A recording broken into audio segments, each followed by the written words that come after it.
Tá certo, Barbieri, boa noite. Diego Pérez aqui da 102 FM, estamos ao vivo, tanto em frequência modulada na rádio, quanto também no YouTube, no Facebook.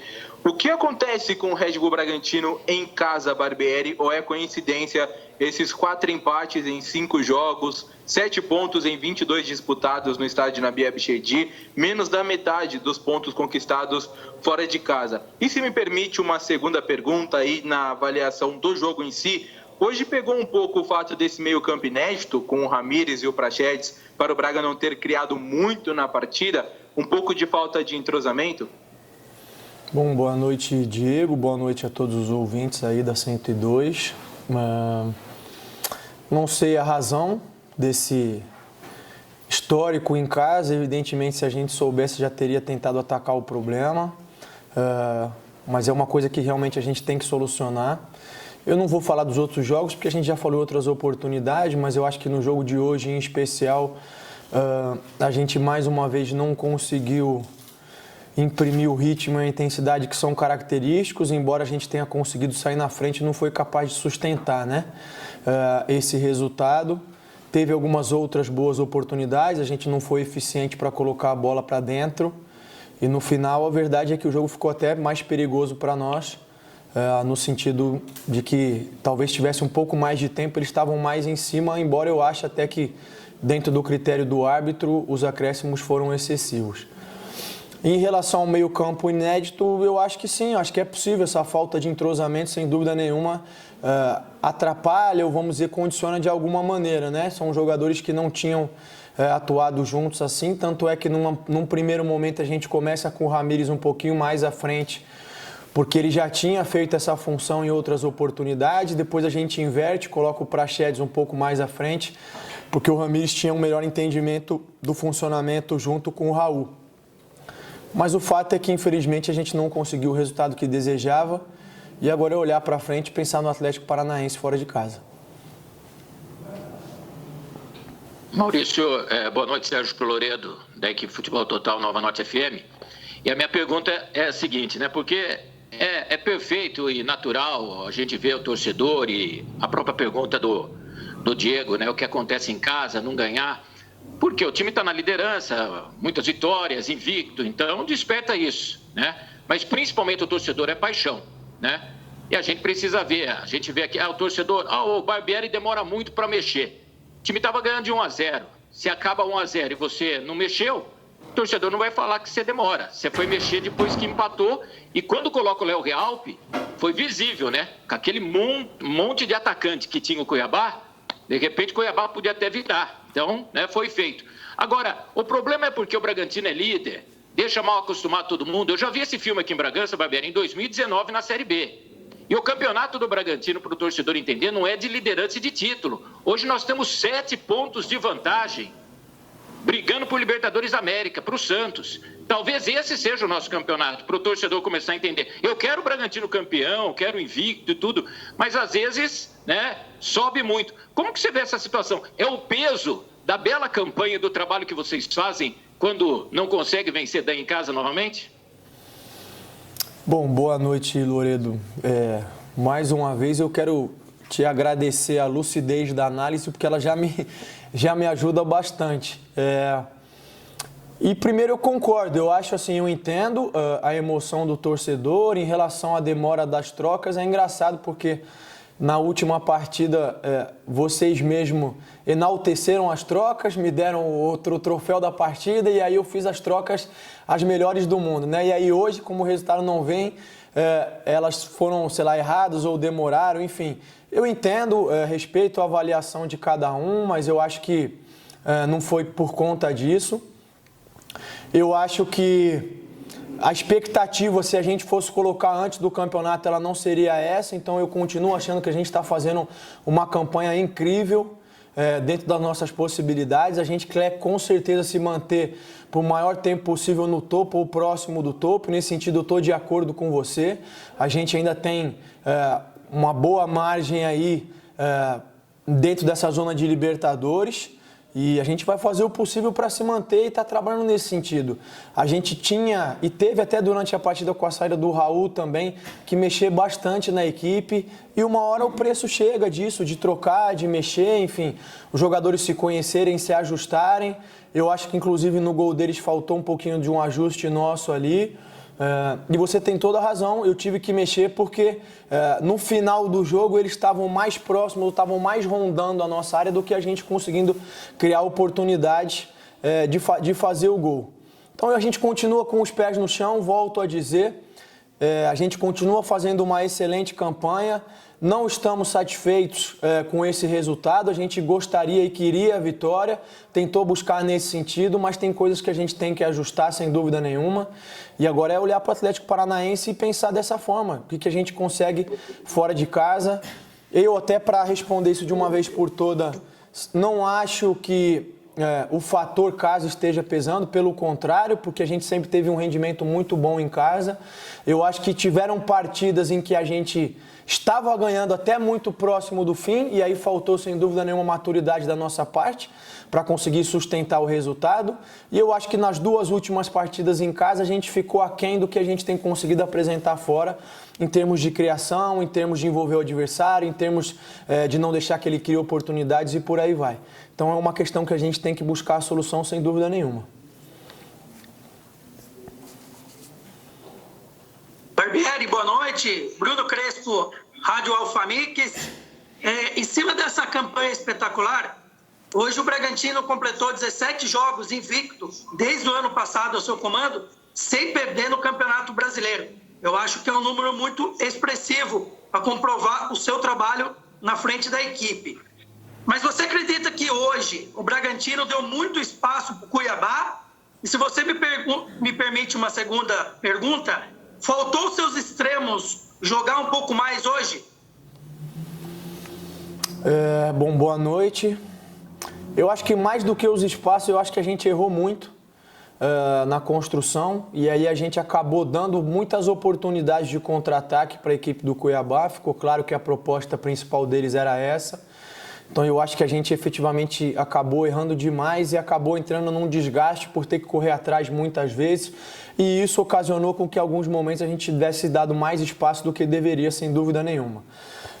Em relação aos extremos, eu acho que eles, mas não apenas eles, eu acho que no geral mais jogadores teriam condição de ter um desempenho melhor, né? Volto a dizer, eu acho que a gente como equipe não conseguiu fazer um jogo mais próximo do potencial que a gente tem. As oscilações vão acontecer, a gente já tinha falado em outro momento. Meu papel é agora entender por que isso aconteceu e tentar buscar soluções dentro das possibilidades que a gente tem. Então, o caminho é esse. Não adianta a gente ficar lamentando. Eu preciso agora analisar com calma, olhar o jogo novamente e tentar procurar fazer as melhores escolhas para enfrentar o Atlético Paranaense. Boa noite, Barbieri, Mário do Correio de Atibaia. A gente viu hoje no primeiro tempo que durante a partida, no primeiro tempo, só teve uma finalização a gol, que foi justamente o do Praxedes, né, na partida, contando as duas equipes. Qual que você vê, depois do segundo tempo, com a evolução na partida, qual que foi o principal fator para o Bragantino hoje sair com esse empate, aí, com esse gosto amargo, que foi quase uma derrota, né?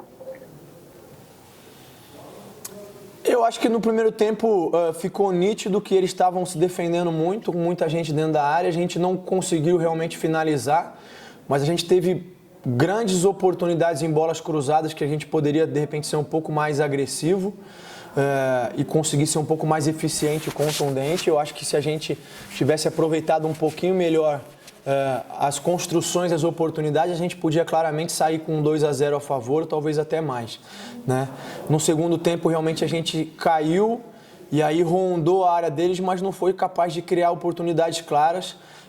Eles tiveram algumas, mas mais em situações de erros nossos e contra-ataques. Enfim, eu acho que as trocas deles acabaram surtindo um efeito maior, no sentido de elevar um pouquinho a intensidade. Não vi nada de muito elaborado, mas eles conseguiram fisicamente empurrar a gente um pouquinho para trás e condicionar um pouco o jogo nesse sentido, né? E é uma questão que a gente tem que resolver, sem dúvida nenhuma. Eu acho que esse foi o ponto principal, são questões que a gente tem que melhorar. Barbieri, boa noite, é o Danilo do GE. Eu queria que você falasse um pouco sobre o Bruno Prachetes. Hoje ele entrou numa posição um pouco diferente, né, em relação ao último jogo, que ele jogou mais pela ponta, hoje ali mais pelo meio. Queria que você fizesse uma avaliação dele nessas duas posições aí que você usou ele. Como que você vê esse início dele aí no Bragantino? Boa noite, Danilo. Eu acho que é um início positivo. Eu falei na última oportunidade, né, na ocasião, que a gente fez uma escolha em função da maneira do adversário jogar e ele entendeu muito bem, conseguiu cumprir com maestria. Hoje também eu acho que ele fez um bom jogo. A gente precisa lembrar que desde a chegada dele a gente nunca teve uma semana aberta de treinos, então está sempre treinando com uma parte reduzida do elenco. No caso, como a gente jogou hoje, a exemplo, né? Amanhã a gente vai treinar aqueles que tiveram menos de 45 minutos, né? Então é um elenco reduzido, eu fico limitado nas ações do que eu tenho que fazer, mas mesmo assim a gente tem procurado dar as informações, ele tem assimilado, é um jogador bastante inteligente. Não tenho dúvida de que com o decorrer do tempo, com as sessões de treino, ele vai entender cada vez mais a nossa forma de jogar e vai crescer ainda mais. Fez um gol bonito, um gol importante para nós, está no caminho certo. Barbieri, boa noite. Angelito da TV Band Campinas. Eu sei que você já falou e eu vou vou tornar repetitivo aqui. Mas são 4 empates dentro de casa, né?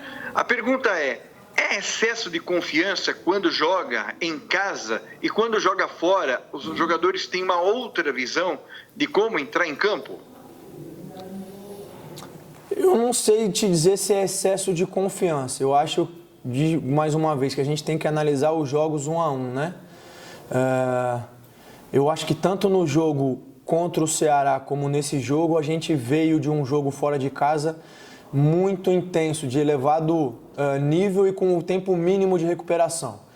E eu acredito que isso é um fator importante para a gente não conseguir imprimir a intensidade e o ritmo habitual, né? Só vale lembrar que contra o jogo contra o São Paulo a gente fez em altíssimo nível, muito alta intensidade, então já esperava que a gente tivesse um pouco de dificuldade. Até eu achei que com as mexidas a gente pudesse sustentar um pouco mais. Não sei se por conta disso ou pelo desenvolvimento do jogo a gente não foi capaz. Mas eu estou atento a todos os números, estou atento a esse histórico em casa, a gente vai procurar agora analisar com calma e encontrar soluções. Concordo com você, não sei se a palavra seria excesso de confiança, mas acho que a partir do momento que a gente abriu o placar, a gente precisava ser um pouquinho mais contundente, precisava buscar um pouquinho mais, tentar definir o jogo fazendo o segundo gol. Eu acho que a gente criou não oportunidades claras, mas boas chances em bolas cruzadas e não conseguiu aproveitar. E aí depois o jogo foi tomando um rumo, quando a gente tomou o gol que acabou ficando perigoso e no final a gente fez até a opção de tentar segurar um pouquinho o ímpeto deles e se tivesse a oportunidade, claro, fazer o gol. Fechando um pouquinho mais a equipe, a gente conseguiu esse um ponto aí que não era o que nós queríamos, mas é um ponto importante. Barbieri, Ana do Bragança em Pauta. Hoje a gente acaba aí com o resultado do Palmeiras e o nosso resultado, o Bragantino acaba perdendo aí a liderança para um time que está na zona de rebaixamento e no sábado enfrenta aí o Atlético Paranaense numa briga pelas primeiras posições. Só que daí na quarta-feira você já tem um confronto pela Sul-Americana, né? Um mata-mata. Qual vai ser a prioridade? A gente sabe que você costuma falar que não tem prioridade, mas tem que fazer boas escolhas. Como que você vai trabalhar essas boas escolhas sem Claudinho, sem Léo Ortiz, talvez sem o Raul? Já tem alguma posição sobre o Coelho e o Hurtado também? Bom, boa noite. Vou começar pelo Coelho e pelo Hurtado. As coisas estão caminhando, eu ainda não tenho uma posição definitiva, mas elas estão andando. A expectativa é de poder contar com eles o quanto antes, assim que possível. Em relação às escolhas, eu acho que na sua própria pergunta já direciona a resposta, né? A gente tem um grande número de ausências aí, o que acaba limitando um pouquinho o rol das escolhas que eu tenho. A ideia, como sempre, agora é avaliar. O Raul saiu ali durante o jogo, a gente precisa ver se ele vai ter condição ou não. Eu preciso entender como é que os outros jogadores vão se apresentar para poder fazer a melhor escolha, mas não tenho vamos dizer assim, uma gama ampla para mudar muito a equipe, até em função do que a gente tem de opções para o jogo. A ideia é sempre fazer as melhores escolhas. Eu acho que sem dúvida nenhuma, o tempo de recuperação desse jogo para o Atlético Paranaense é um intervalo mais curto e aí é uma vantagem do Atlético. E a gente tem, coincidentemente, nas últimas rodadas aí pego muitas equipes que estão tendo um descanso maior do que a gente. Isso acaba fazendo diferença em um dado momento, mas depois a gente consegue ter um respiro maior para o jogo da Sul-Americana. Então, vou analisar com calma e procurar sempre colocar a melhor equipe, tendo o critério de ter o equilíbrio para as duas situações. Barbieri, Eberson, boa noite. Queria voltar ao sistema de defesa. Você não tem o Léo, que está na seleção. Domingo tem final de Copa América, ainda complementando em cima do que a Ana falou. Qual a sua avaliação do sistema de defesa? Porque a gente nota uma regularidade muito alta do Fabrício Bruno, do Natan, próprio Edmar também. E sentimos que o Everton, principalmente no segundo tempo, acabou sentindo, me parece, assim, na sua movimentação, um pouco a parte física. Você não teve o Rafael e você não teve o Aderlan. Essa questão da lateral é algo que te preocupa, já pensando nessa sequência? E você tem a confirmação, se nada ocorrer, com problema de lesão, alguma coisa nesse sentido, de que o Léo Ortiz viaja para a Sul-Americana no meio de semana que vem? Bom, primeiro em relação ao Everton, eu preciso ver como ele vai se apresentar, né? Porque é um jogador que há muito tempo não jogava 90 minutos. E aí, claro, sem dúvida, se ele se apresentar numa condição que não é favorável, passa a me preocupar um pouco. Esse é um ponto. Mas para responder isso efetivamente, eu tenho que ver como que ele vai se apresentar. Em relação ao Ortiz, sim, seguramente ele viaja, acredito que a gente possa contar com ele, não tendo nenhum imprevisto, nada de última hora aí, que a gente vai poder contar com ele, que ele vai poder estar à disposição para nos ajudar nesse jogo lá no Equador.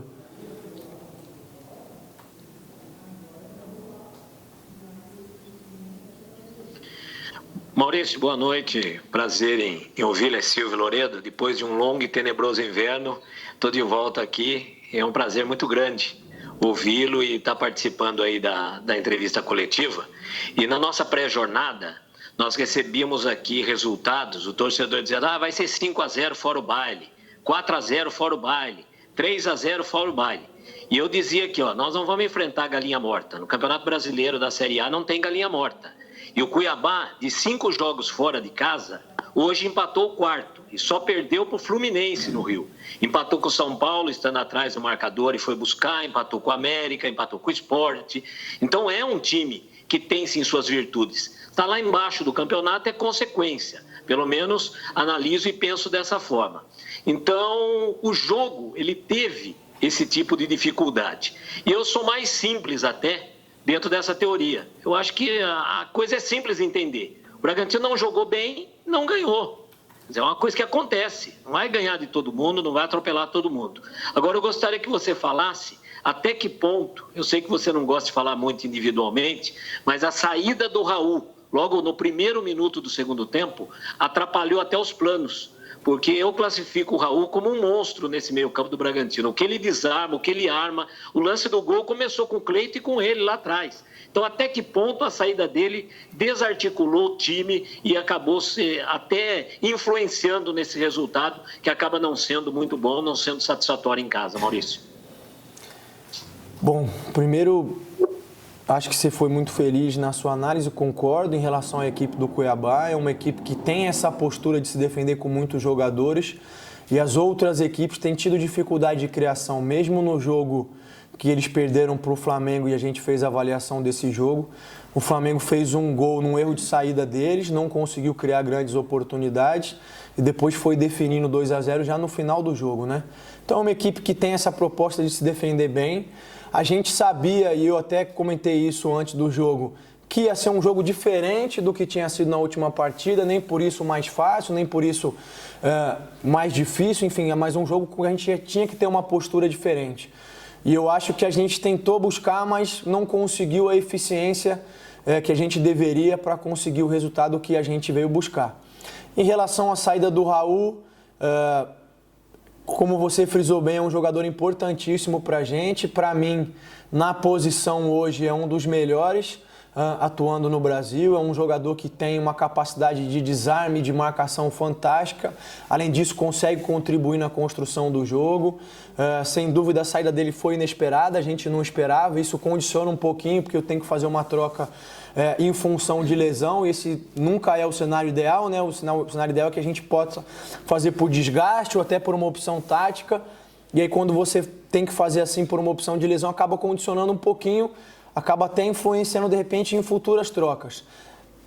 Então, agora a gente tem que ajustar, tem que trabalhar, vamos ver como é que ele se apresenta, mas eu acho que a lesão dele, sem dúvida, nos atrapalhou um pouco, sim. Não vou jogar o resultado na conta disso, seria leviano da minha parte, até porque o Jadson entrou, gostei, entrou bem, já teve bem em outras oportunidades, é um menino de muito potencial, tenho certeza que vai nos ajudar bastante.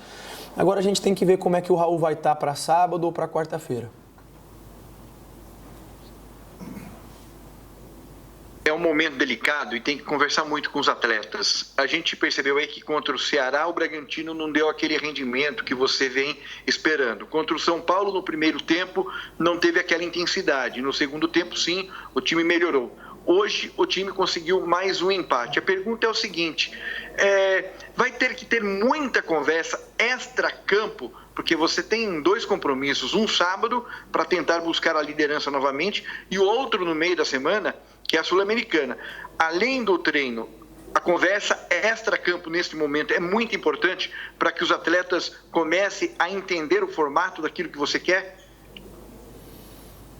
Olha, na verdade, com esse intervalo de jogos tem muito mais conversa do que treinamento efetivo. Essa é a grande realidade. E a gente tem procurado ajustar as coisas, às vezes através do vídeo, às vezes só posicionando no campo, mas eu não tenho condições de fazer um treinamento extensivo, enfim, que envolva a parte física, porque a gente está sempre recuperando. Amanhã eles não têm a menor condição de fazer nada, né? São 24 horas do jogo.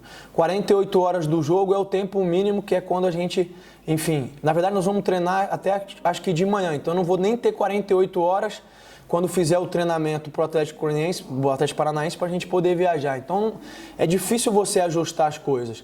A gente tem conversado, mas a conversa ela não resolve questões da ciência, da fisiologia, que é o intervalo curto de tempo, que é o desgaste dos jogadores, que é a temporada como ela é, né, nessa situação de pandemia, da gente não ter tido férias, da gente não ter conseguido dar o descanso a eles. São situações, e eu me sinto muito confortável de falar isso nesse momento, porque elas não são justificativas para o resultado, mas eu venho pontuando e venho alertando para essa situação há um bom tempo. É uma situação inédita. Eu não me lembro de no Brasil ter acontecido isso em algum outro momento, de você emendar uma temporada na outra, de você não ter um período de recuperação ou de descanso. E isso, efetivamente, uma hora a conta vai chegar. Chegou agora? Não sei dizer, né? Eu acho que essa oscilação é natural em função de tudo isso que eu te falei. A conversa no sentido de focar, da mentalidade, do espírito de vencer, a gente tem feito sempre e os jogadores têm demonstrado isso. Não tem faltado entrega, não tem faltado vontade. Hoje não faltou entrega e vontade, hoje faltou acertar um pouco mais. Eu acho que a gente errou demais, a gente não conseguiu ser eficiente, a gente não conseguiu ser criativo como poderia, e essa questão de ser eficiente, da eficiência, da criatividade, dos erros técnicos, elas estão muito mais vinculadas a uma situação de desgaste, tanto físico quanto mental, do que uma situação anímica de motivação, de predisposição, de vontade de vencer, né? Então são coisas que a gente está atento, tem procurado solucionar, mas chega um momento em que a realidade é como ela é e eu preciso me adequar a como ela é. E Diego Pérez, de novo, da 102 FM. Queria que você falasse um pouco da função onde o Claudinho joga dentro de campo para as próximas partidas. É claro que a 102 FM tem a sua opinião com seus comentaristas, mas é legal ouvir a análise do técnico na entrevista coletiva sobre o que muda em características de jogo, por exemplo, com o Praxedes jogando nessa função, como foi hoje, e com o Ramires, que já fez isso em algumas oportunidades com a volta do Lucas Evangelista. E se você já tem em mente algo nesse sentido para a partida contra o Atlético e também contra o Del Valle. Olha, o Claudinho é um jogador sem igual hoje, para mim, no Campeonato Brasileiro. Então eu não acho que tenha outro jogador com a mesma característica. Eu acho que tem alguns jogadores com características parecidas e os únicos que me vêm à cabeça nesse momento seriam, de repente, o Arrascaeta e o Everton Ribeiro. Não acho que existam outros jogadores com características semelhantes, então é evidente que a ausência dele tem um peso, principalmente em relação à criatividade, em relação à leitura de jogo, a capacidade técnica que ele tem. O Praxedes e o Ramires são dois ótimos jogadores, mas têm uma característica um pouquinho diferente. Os dois se sentem mais confortáveis vindo um pouco mais de trás do que efetivamente jogando mais próximo do atacante lá e muitas vezes de costas. Então a gente tem que avaliar e encontrar soluções. Quem mais se assemelha, mas ainda está num processo de um pouquinho maior de desenvolvimento é o Pedrinho. Tem uma característica um pouquinho mais próxima do Claudinho, então os três são opções, a outra opção ou as outras opções passam por a gente mudar um pouquinho a estrutura de jogo, o sistema, como a gente já fez em outros momentos, com o Claudinho e até sem o Claudinho, mas aí isso é em função do adversário, em função da análise que a gente faz, da leitura de como o adversário provavelmente pode vir para nos enfrentar. Então, nesse sentido, e por tudo que eu falei em relação à questão da recuperação, de esperar os jogadores se apresentarem, eu não consigo, nesse momento, te dizer se eu tenho uma ideia já para sábado e tanto para quarta-feira, né? A gente tem jogadores aí que têm sido fundamentais para a gente, têm sido os pilares da equipe, a ideia é sempre contar com eles, mas eu preciso ver como eles vão se apresentar, todos eles, e aí procurar, além da escolha individual, fazer escolhas em que fortaleçam o coletivo, né? Em que um jogador ajude o outro a se sobressair. É nesse sentido que a gente vai caminhar.